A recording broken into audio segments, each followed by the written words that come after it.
والذين هاجروا في الله من بعد ما ظلموا لنبوئنهم في الدنيا حسنة ولأجر الآخرة أكبر لو كانوا يعلمون الذين صبروا وعلى ربهم يتوكلون وما أرسلنا من قبلك إلا رجالا نوحي إليهم فاسألوا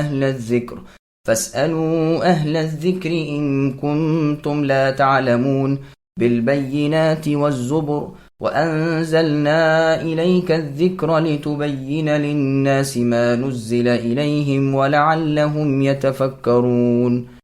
اور جن لوگوں نے ظلم برداشت کرنے کے بعد اللہ کی راہ میں ترک وطن کیا ہے، ہم انہیں بہتر سے بہتر ٹھکانہ دنیا میں عطا فرمائیں گے، اور آخرت کا ثواب تو بہت ہی بڑا ہے۔ کاش کہ یہ لوگ اس سے واقف ہوتے، جنہوں نے دامن صبر نہ چھوڑا اور اپنے پالنے والے ہی پر بھروسہ کرتے رہے۔ آپ سے پہلے بھی اے نبی ہم انسانوں کو ہی بھیجتے رہے جن کی جانب وحی اتارا کرتے تھے، بس آپ اگر نہیں جانتے تو یاد والوں سے دریافت کر لیں۔ دلیلوں اور کتابوں کے ساتھ یہ یاد اور کتاب ہم نے آپ کی طرف اتاری ہے کہ لوگوں کی جانب جو نازل فرمایا گیا ہے آپ اسے کھول کھول کر بیان کر دیں تاکہ وہ دھیان دھریں۔ سامعین، اب آیتوں کی تفسیر سماعت کیجیے۔ اللہ تعالیٰ کے رستے میں ہجرت کرنے کی فضیلت۔ جو لوگ اللہ کی راہ میں ترک وطن کر کے دوست، احباب، رشتے، کنبے، بیوپار تجارت کو اللہ کے نام پر ترک کر کے اللہ کے دین کی پاسبانی میں ہجرت کر جاتے ہیں، ان کے اجر بیان ہو رہے ہیں کہ دونوں جہاں میں یہ اللہ کے ہاں معزز و محترم ہیں۔ بہت ممکن ہے کہ سبب نزول اس کا مہاجرین حبش ہوں، جو مکے میں مشرکین کی سخت ایذائیں سہنے کے بعد ہجرت کر کے حبشہ چلے گئے کہ آزادی سے دین الہی پر عامل رہیں۔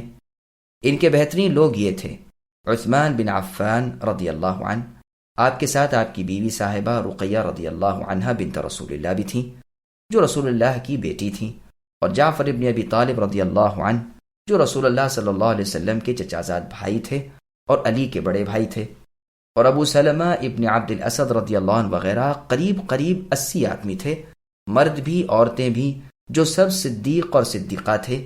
اللہ ان سب سے خوش ہو اور انہیں بھی خوش رکھے۔ بس اللہ تعالیٰ ایسے سچوں سے وعدہ فرماتے ہیں کہ انہیں اچھی جگہ وہ عنایت فرمائیں گے، جیسے مدینہ اور پاک روزی، مال کا بھی بدلہ ملا اور وطن کا بھی۔ حقیقت یہ ہے کہ جو شخص خوف الہی سے جیسی چیز کو چھوڑے، اللہ تعالیٰ اسی جیسی، اس سے کہیں بہتر، پاک اور حلال چیز اسے عطا فرماتے ہیں۔ ان غریب الوطن مہاجرین کو دیکھیے کہ اللہ تعالیٰ نے انہیں حاکم و بادشاہ کر دیا اور دنیا پر ان کا راج کر دیا۔ ابھی آخرت کا اجر و ثواب باقی ہے۔ پس ہجرت سے جان چرانے والے مہاجرین کے ثواب سے واقف ہوتے تو ہجرت میں سبقت کرتے۔ اللہ تعالیٰ فاروق اعظم رضی اللہ عنہ سے خوش ہو کہ آپ جب کبھی کسی مہاجر کو اس کا حصہ غنیمت وغیرہ دیتے تو فرماتے، لو اللہ تعالیٰ تمہیں برکت دے، یہ تو دنیا کا اللہ تعالیٰ کا وعدہ ہے، اور ابھی اجر آخرت جو بہت عظیم الشان ہے باقی ہے۔ پھر اسی آیت مبارکہ کی تلاوت کرتے ان پاک باز لوگوں کا اور وصف بیان فرماتے ہیں کہ جو تکلیفیں اللہ کی راہ میں انہیں پہنچتی ہیں یہ انہیں جھیل لیتے ہیں، اور اللہ تعالیٰ پر جو انہیں توکل ہے اس میں کبھی فرق نہیں آتا۔ اسی لیے دونوں جہان کی بھلائیاں یہ لوگ اپنے دونوں ہاتھوں سے سمیٹ لیتے ہیں۔ اللہ ان صحابہ کرام رضی اللہ عنہم اور ان کی راہ پر چلنے والے تمام مسلمان مرد و عورتوں سے راضی ہو۔ منصب رسالت کا حقدار انسان۔ عباس رضی اللہ عنہ فرماتے ہیں کہ جب اللہ تعالیٰ نے محمد صلی اللہ علیہ وسلم کو رسول بنا کر بھیجا تو عرب نے صاف انکار کر دیا اور کہا کہ اللہ کی شان اس سے بہت اعلیٰ اور بالا ہے کہ وہ کسی انسان کو اپنا رسول بنائے، جس کا ذکر قرآن میں بھی ہے۔ اللہ تعالیٰ سورہ یونس کی آیت نمبر 2 میں فرماتے ہیں، اکان للناس عجبا الآیہ، کہ کیا لوگوں کو اس بات پر تعجب معلوم ہوا ہے کہ ہم نے کسی انسان کی طرف اپنی وحی نازل فرمائی کہ وہ لوگوں کو آگاہ کر دے، اور فرمایا ہم نے آپ سے پہلے اے نبی جتنے رسول بھیجے سبھی انسان تھے جن پر ہماری وحی آتی تھی۔ تم پہلی آسمانی کتاب والوں سے پوچھ لو کہ وہ انسان تھے یا فرشتے، اگر وہ بھی انسان ہوں تو پھر اپنے اس قول سے باز آؤ۔ ہاں اگر ثابت ہو کہ سلسلہ نبوت فرشتوں میں ہی رہا تو بے شک اس نبی کا انکار کرتے ہوئے تم اچھے لگو گے۔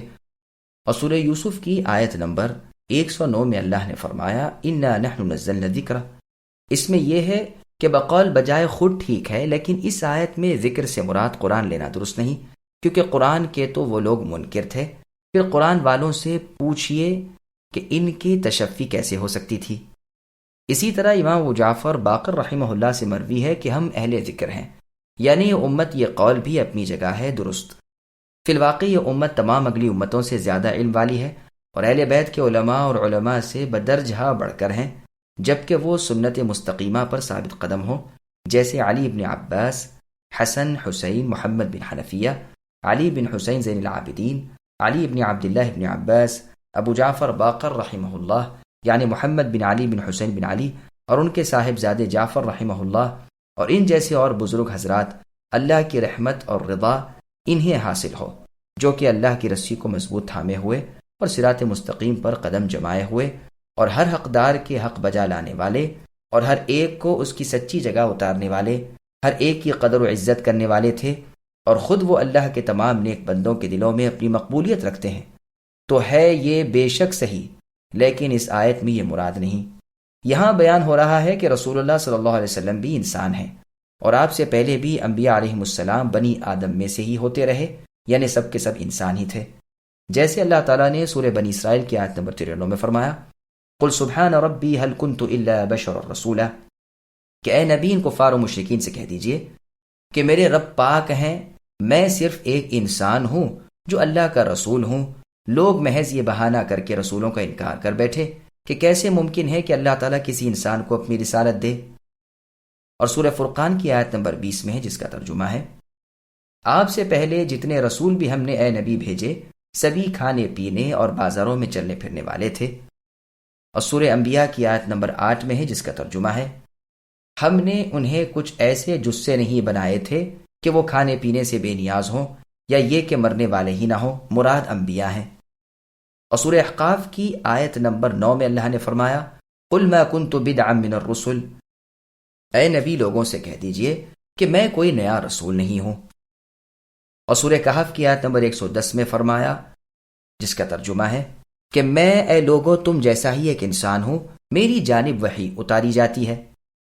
بس یہاں بھی ارشاد ہوا کہ پہلے کی کتابوں والوں سے اے نبی پوچھ لیجئے کہ نبی انسان ہوتے تھے یا غیر انسان۔ پھر یہاں فرماتے ہیں کہ رسولوں کو وہ دلیلیں دے کر حجتیں عطا فرما کر بھیجتے ہیں، کتابیں ان پر نازل فرماتے ہیں، صحیفے انہیں عطا فرماتے ہیں۔ زبر سے مراد کتابیں ہیں، جیسے قرآن مجید میں سورہ قمر کی آیت نمبر 52 میں اللہ نے فرمایا، وَكُلُّ شَيْءٍ فَعَلُوهُ فِي الزُّبُرِ، یعنی جو کچھ انہوں نے کیا کتابوں میں ہے۔ اور سورہ انبیاء کی آیت نمبر 105 میں ہے، وَلَقَدْ كَتَبْنَا فِي الزَّبُورِ، یعنی ہم نے زبور میں لکھ دیا۔ پھر آگے اللہ فرماتے ہیں، ہم نے آپ کی طرف اے نبی ذکر نازل فرمایا، یعنی قرآن، اس لیے کہ چونکہ آپ اس کے معنی مطلب سے اچھی طرح واقف ہیں، اسے لوگوں کو سمجھا بجھا دیجئے۔ حقیقتاً اے نبی آپ ہی اس پر سب سے زیادہ حریص ہیں، اور آپ ہی اس کے سب سے بڑے عالم ہیں، اور آپ ہی اس کے سب سے زیادہ عامل ہیں، اس لیے کہ آپ افضل الخلائق یعنی تمام مخلوق میں افضل ترین ہیں، اور اولاد آدم کے سردار ہیں۔ جو اجمال اس کتاب میں ہے اس کی تفصیل آپ کے ذمہ ہے۔ لوگوں پر جو مشکل ہو آپ اسے سمجھا دیں تاکہ وہ سوچیں سمجھیں، راہ پائیں اور پھر نجات اور دونوں جہاں کی بھلائی حاصل کریں۔ أفأمن الذين مكروا السيئات أن يخسف الله بهم الأرض أو يأتيهم العذاب من حيث لا يشعرون أو يأخذهم في تقلبهم فما هم بمعجزين أو يأخذهم على تخوف فإن ربكم لرؤوف رحيم۔